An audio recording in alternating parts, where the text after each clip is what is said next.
তুমি আমার অত্যন্ত প্রিয় এবং সাহসী সেনাপতি ছিলে, এবং সেই সুবাদে আমার পরম মিত্র। কিন্তু কই, তুমি তো কোনোদিনও তোমার কর্তব্যের সীমা উল্লঙ্ঘন করনি। নিজেকে রাজার সমকক্ষ ভেবে এমন কোনো অন্যায় করনি যাতে আমার মাথা হেট হয়ে যায়।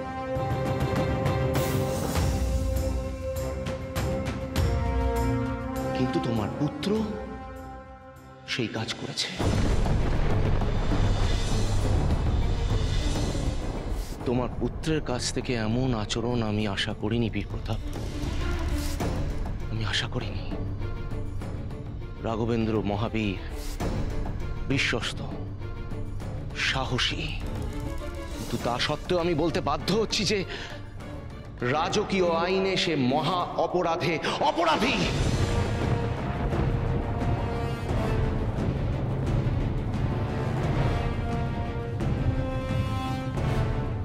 সকলের আড়ালে রাজকুমারী পারুলের সঙ্গে ঘনিষ্ঠ হওয়ার স্পর্ধা দেখিয়েছে।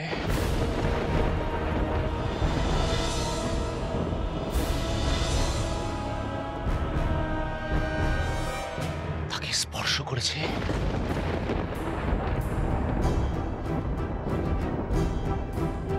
এর শাস্তি সে পাবেই।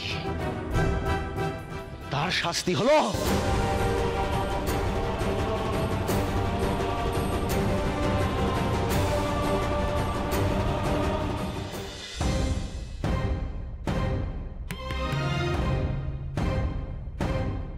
বাছা, এসো আমার কাছে, এসো, আমি ঠিক করে দিচ্ছি তোমার গলার হার।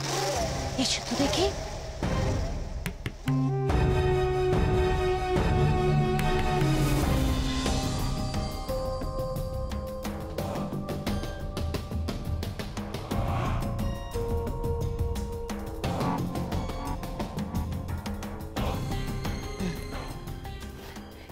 এই না বাছা, পড়ে নাও। বাহ বাহ বাহ, ভারী সুন্দর মানিয়েছে। তুমি কি জানো বাছা, আজ আজ মহারাজের অভিষেক হবে সিংহাসনে। এ কথা তুমি জানো যুবরাজ? জানি তো। জানো? আচ্ছা বেশ বেশ। তা অভিষেক মানে কি, এই কথা কি তুমি জানো যুবরাজ? জানো না? শোনো তাহলে,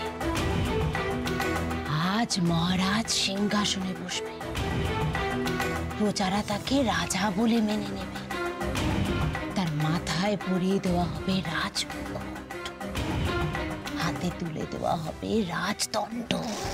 বাহ, সে তো ভারী ভালো হবে, তাই না বুড়িমা? সে তো বটে, সে তো খুব ভালো হবে। কিন্তু বাছা, আমি ভাবছি অন্য একটা কথা। তা আজ কি মহারাজ যুবরাজের নামও ঘোষণা করবেন? আমি বাপু জানি না তোমাদের মধ্যে কে হবে যুবরাজ। কেন, যুবরাজ হলে বুঝি খুব মজা হয়, মিষ্টি পাওয়া যায়? যুবরাজ, যুবরাজ হওয়া তো অনেক বড় ব্যাপার, অনেক বড় ব্যাপার। শোনো বাছারা, যুবরাজ যে হবে, মহারাজের পর এই সূর্যনগরের সিংহাসনে সেই বসবে।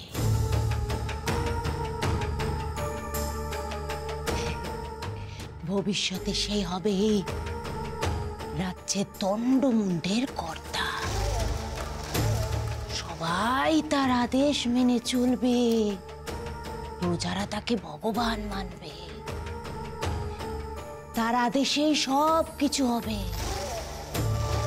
তার আদেশ কেউ অমান্য করতে পারবে না, কেউ তার বিরুদ্ধে কোনো কাজ করতে পারবে না। জানো বাছা, তোমাদের মধ্যে যে সব থেকে বড়, সব থেকে, মহারাজ তাকে এই সূর্যনগরের যুবরাজ হিসেবে অভিষিক্ত করবে।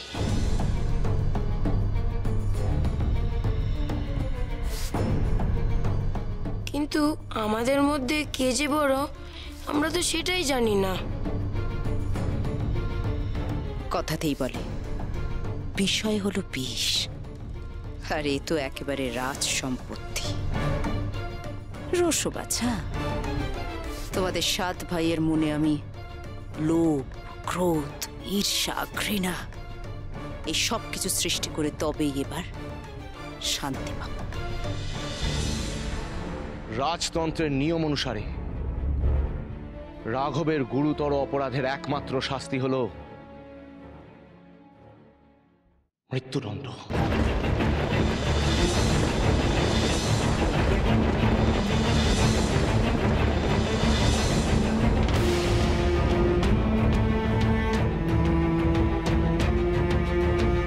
একবার কেউ বিশ্বাস ভাঙলে আর কোনো ক্ষমা নেই। কিন্তু বাবা, তোমার কাছে কোনো মতামত চাওয়া হয়নি পারুল। তুমি একেবারে চুপ থাকবে, একেবারে চুপ। তুমি এভাবে চুপ করে থেকো না সেনাপতি মশাই, সত্যিটা বলে দাও বাবাকে। আপনার আদেশ শিরোধার্য মহারাজ। তবে যদি অপরাধ না নেন, একটা কথা বলবো। তোমার যদি কোনো বক্তব্য থাকে তুমি বলতে পারো বীরপ্রতাপ। রাঘবের বয়স অল্প, তাই হয়তো সে এইরকম একটা অপরাধ গড়ে ফেলেছে। যদি সম্ভব হয় ওকে যদি ক্ষমা করে দেন। ক্ষমার কোনো প্রশ্নই ওঠে না, কোনো প্রশ্নই ওঠে না। রাঘব ভুলে গিয়েছিল যে পারুল একজন রাজকুমারী এবং একজন সেনাপতির সাথে একজন রাজকুমারীর কোনো সম্পর্ক থাকতে পারে না, হতে পারে না। যদি কোনো সম্পর্ক থাকে তাই সেই একমাত্র সম্পর্ক হলো বিশ্বাসের, সুরক্ষার, রক্ষা। এই কর্তব্যের অছিলায় রাঘব রাজকুমারীর ঘনিষ্ঠ হওয়ার চেষ্টা করেছে এবং এই অপরাধ দণ্ডনীয়, ক্ষমার যোগ্য নয়। কিন্তু বাবা, সেনাপতি মশাই। পারুল, তুমি রাঘবেন্দ্রকে বাঁচানোর চেষ্টা করবে না, ওর অপরাধের শাস্তি ওকে পেতে হবে।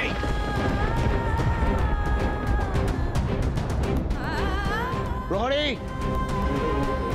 প্রহরী।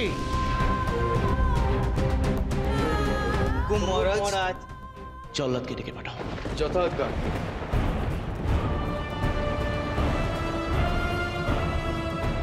আত্মপক্ষ সমর্থনে তোমার কি কিছু বলার আছে রাঘবেন্দ্র?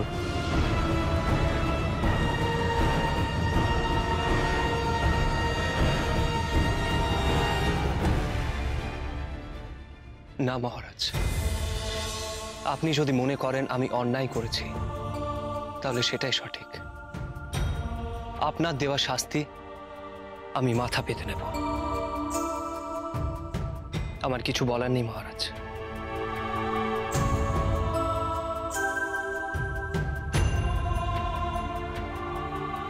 কি করলে সেনাপতি মশাই? সুযোগ পেয়েও সত্যিটা বলে দিলে না কেন? তুমি যদি অপরাধী হও তাহলে তো সেই একই অপরাধে আমিও অপরাধী।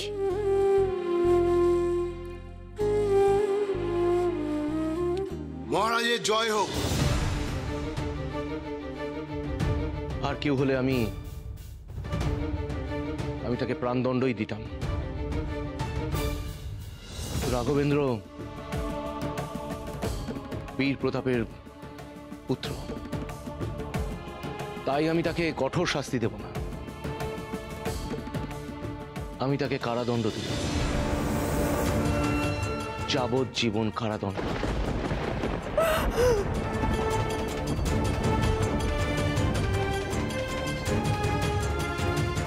সারা জীবন এখন থেকে সে ওখানেই বন্দী থাকবে, এটাই তার শাস্তি।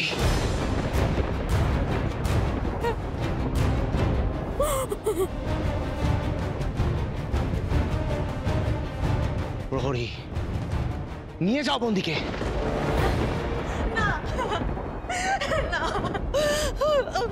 ছেড়ে দাও।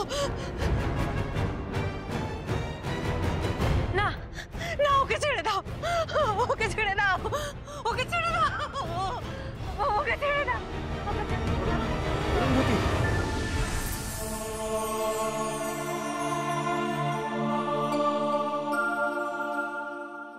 বিধি, এ তোমার কেমন বিচার? একই অপরাধী সেনাপতি মশাইকে কারাগারে নিয়ে যাওয়া হচ্ছে, আর আমি মুক্ত। আমি নিজেকে ক্ষমা করব কিভাবে? সেনাপতি মশাইকে কারাগারে নিয়ে গেলে আমি আর বাঁচব না। চলুন সেনাপতি মশাই।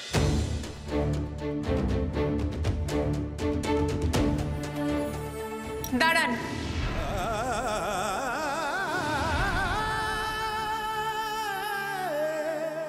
আমাকে আগে মহারাজের সঙ্গে কথা বলতে দাও। এ কি করছেন মহারাজ আপনি? আপনি সেনাপতি রাঘবেন্দ্রকে কারাগারে পাঠাচ্ছেন? হ্যাঁ পদ্মাবতী, আজও ক্ষমাহীন এক অপরাধ করেছে। নেহাত বীর প্রতাপ আমার পরম মিত্র এবং বহুদিন ধরে এই সূর্যনগরকে রক্ষা করে এসেছে। তাই আমি আজ ওকে চরম শাস্তি দেওয়া থেকে বিরত থাকলাম। মহারাজ, শাস্তি যদি দিতেই হয় তাহলে রাঘব, পারুল দুজনকেই দিতে হবে। পারুল আপনার কন্যা বলে একই অপরাধ করে এসে ছাড় পাবে, এটা তো হতে পারে না।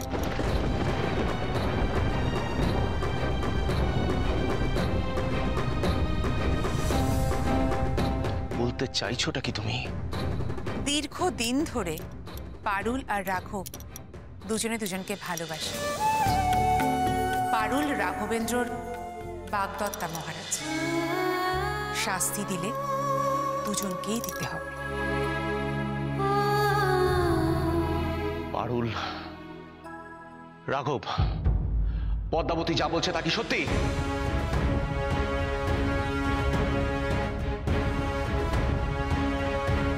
মহারাজ এত দিন ধরে রাঘব পারুলকে সমস্ত বিপদ থেকে উদ্ধার করেছে, সব কাজে সাহায্য করেছে।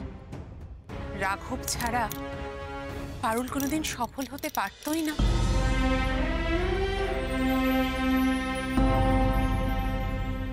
মহারাজ, আপনি ওদের দুজনকে আলাদা করবেন না। ওরা একজন আরেকজনকে ছাড়া বাঁচতেই পারবে না। আপনি দয়া করে ওদেরকে আলাদা করবেন না মহারাজ। অপরাধ যখন করেছে শাস্তি তো ওদের পেতেই হবে পদ্মাবতী।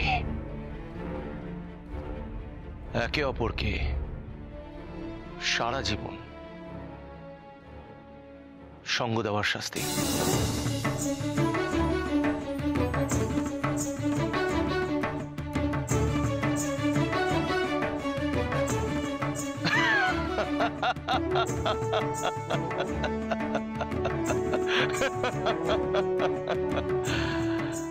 অরুন্ধতী, অরুন্ধতী, চোখ খোলো অরুন্ধতী। দেখো মহারাজ রাঘবকে ক্ষমা করে দিয়েছেন।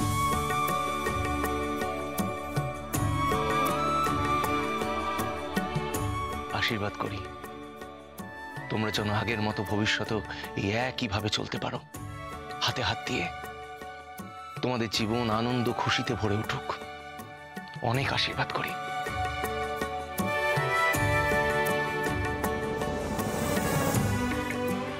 আর এই যে মহাশয় বীর প্রতাপ, আজ থেকে তুমি শুধু আমার প্রাক্তন সেনাপতি বা পরম মিত্র নও, আজ থেকে তুমি হলে গিয়ে আমার পরম আত্মীয়।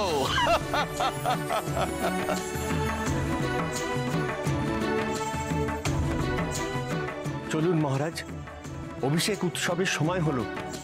রাজসভায় সবাই আপনার জন্য অপেক্ষা করে আছে। চলো।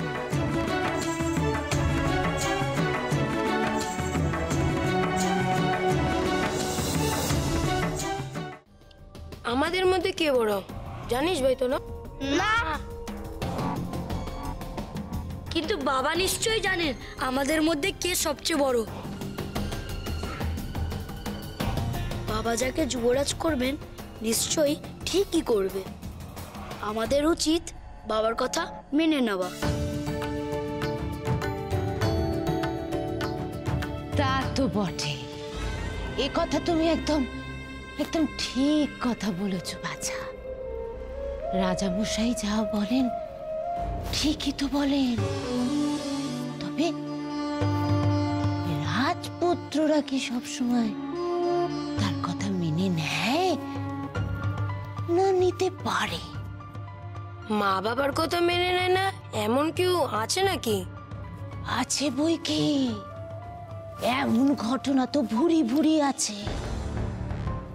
রাজ সিংহাসন নিয়েই সারা পৃথিবীতে কত সব ভয়ঙ্কর যুদ্ধ হয়ে গেছে।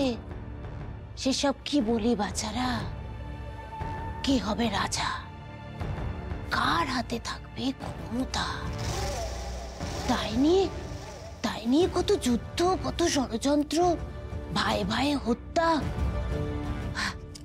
ভাইদের মধ্যে যে সবচেয়ে বড় বীর বাকিদের হত্যা করে সেই সিংহাসন দখল করেছে, এমন ঘটনা কত ঘটেছে।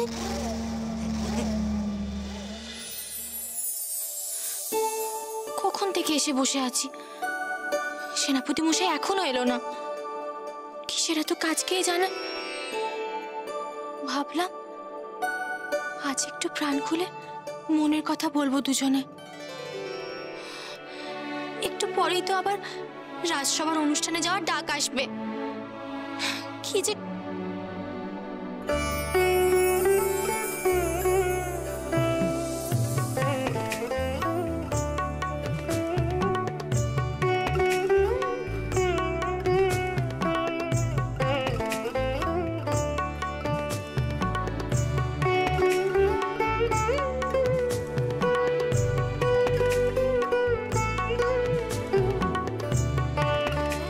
পারুল, এতদিন পর আমাদের মনস্কামনা পূর্ণ হতে চলেছে।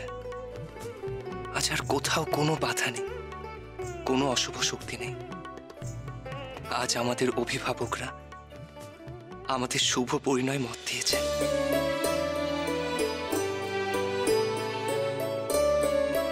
আজ আমি খুব খুশি সেনাপতি মশাই। এতকাল ধরে এই দিনটারই তো অপেক্ষায় ছিলাম আমরা।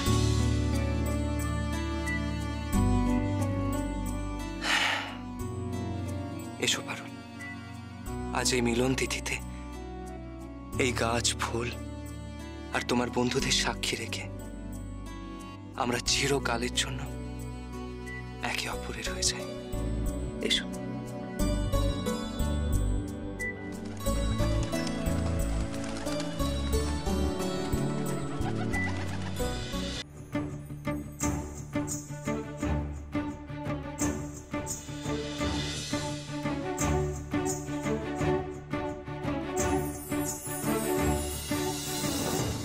তোমার বন্ধুরা আমাদের মনের কথা বুঝতে পেরেছে পারো। এসো আমরা গান্ধর্ব মতে বিয়েটা সেরে ফেলি।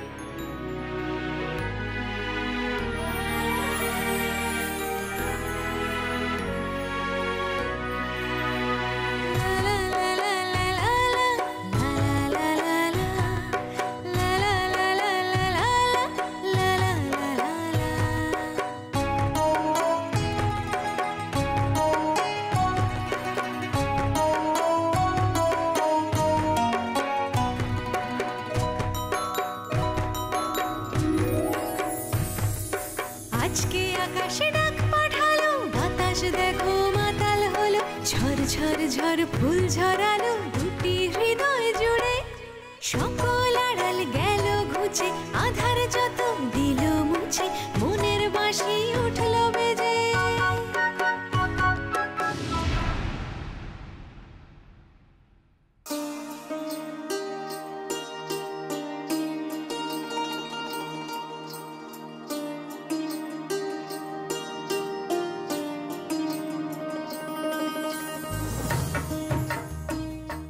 এতক্ষণ আমি পারুল, কি ভাবছিলে এতক্ষণ?